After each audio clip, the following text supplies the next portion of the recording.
Anaty sasakala tonga ny inspirako karima sitrimo faravarana idirako henoia fa ilazalaza momba ny fiainana sy ny fisainana no atondiako eto amin'ny maika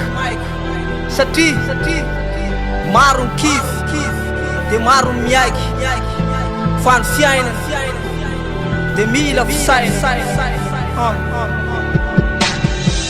tomany taraina alahelo feno saina faorina fijaliana raha mandrika sy abibina tebiteby herisetra ranomasy tsisy fetra felonana fevonana eniny andala trano ampiangonana politika kritika tontolo misy atsika afakafaka endrikendrika tafita nefa rendrika aza maika hamindra afamindra tsy mirindra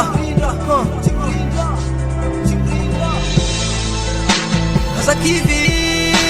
famitraka de mitsoro falela azakivy famitraka de mitsoro falela azakivy am fiainana mahereza am fiainana azakivy mitraka am fiainana fa manana amposy sainana mahitako oloara manana espoira de atao vo anatin'ny saina oetry anao irery ihany nitaraiky aty afara fa taro fa maro nefa zafangako fa ny saina no apekako asandrato fa dio manao fovato ka manana independance de maiza mibalansa fa fiainana mavesatra ny fiainana azakivy famitraka de mitsoro falela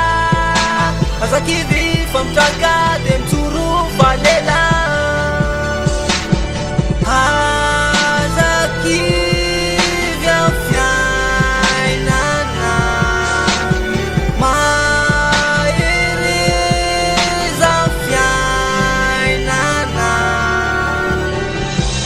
raha misy alahelo zakany de azakivy namora tomany azakivy sy miondrika ambany ho resy ny fiainana zany azakivy famitraka de mitsoro falela azakivy azaresy nionja fiainana letsy masoandro mboly posaka hafaliana mboly tosaka tafio ny fanantenana famarinana aza elana de fadio ny fanambakana azakivy famitraka de mitsoro falela azakivy famitraka de mitsoro